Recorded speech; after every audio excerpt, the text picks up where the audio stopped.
देखा तो चौधरी दी अक्कां च आंसू आ गए। आख्या ओ चौधरी तेरी गल पूरी हो गई है, फोटो खिच स्टेटस ला। अस्सलाम वालेकुम भैनों ते भरावो, मैं तुहाडा अपना चौधरी परवेश टन टना टन। अच्छा जी, बचपन तू चौधरी नूं वड्डा आदमी बनने का शौक सी।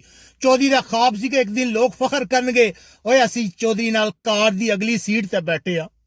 लेकिन एक तू अवैल, मैं स्कूल जांदा सा तो बच्चों नूं कहंदा सा चौधरी एक दिन वड्डा आदमी बनेगा, देखे फिर तुसां तरसना नाल फोटो लैण वास्ते। ओ कहंदे सी नहीं चौधरी तू कदे नहीं कर सकदा। बड़ा चौधरी जिद दा बड़ा पक्का सी। चौधरी घर वाले कहता सी देखे एक दिन परवेज अपना नाम रोशन करेगा। वो कहते सी चौधरी कोई काम काज कर, बड़ा बेइज्जत करते सी। चौधरी के यार दोस्त रिश्तेदार किसी ने यकीन नहीं सी कि चौधरी एक दिन इस तरह का काम करेगा। ए वैसे आपस की गल चौधरी नूं आपू यकीन कोई नहीं सी। बहरहाल कहते ना चौधरी जिस काम दे मगर पै जाए ओहदा पिछा नहीं छड्डदा। चौधरी ने पाकिस्तान बड़ियां कोशिशां कीतियां, बड़ियां स्कीमां लाइयां, लेकिन कुछ नहीं सी होंदा पिया। लेकिन चौधरी ने सोचा इस तरह की गेम नहीं बन लगी, चौधरी बाहर जा। क्योंकि फिल्मां ड्रामे में देखा सी लोग बाहर गए, उन्होंने किस्मत खुल गई, उन्हें तरक्की की। चौधरी भी सोच के बाहर आ गया। डेरे तक जेडे नाल रहिंदे सी उन्होंने कहा ओए एक दिन चौधरी बड़ा वड्डा आदमी बनेगा।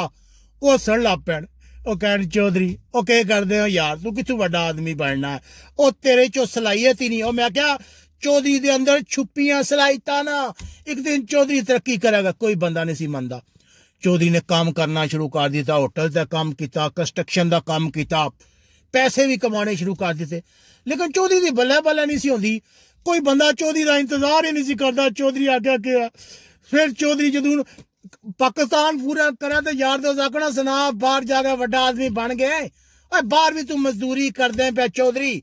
लेकिन चौधरी ने हिम्मत नहीं छोड़ी। चौधरी ने स्कीमां लानियां शुरू कर दित्तियां कि करां, वीडियो बना, कोई ऐसा काम करां जिहदा चौधरी नाल ना होवे, कोई स्कीम चौधरी दे काम ना आवे।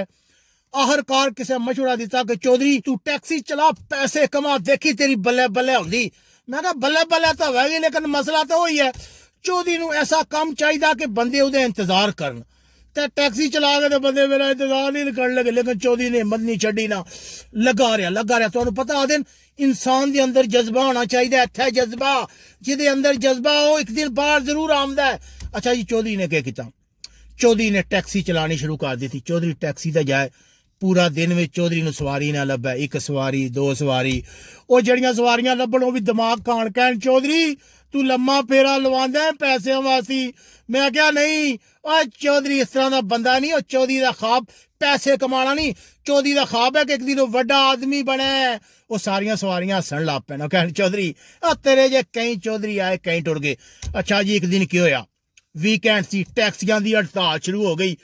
चौधरी टैक्सी लैके बाहर निकलिया। यकीन करो अगे गया कि देखदा 10 सवारियां बैठियां गोरियां। एक कवा चौधरी नाल मैं जाना, दूसरी कवा चौधरी नाल मैं जाना। जे देखा तो चौधरी दी अक्कां च आंसू आ गए। आख्या ओ चौधरी तेरी गल पूरी हो गई है, फोटो खिच स्टेटस ला। अज लोग बह के इंतजार करते हैं पे। एक कहता इहदी टैक्सी च मैं जाऊंगा, दूसरा कहता इहदी टैक्सी च मैं जाऊंगा। देखे अगर किसी च हौसला हो चौधरी वाल तो गल पूरी हो जाती है।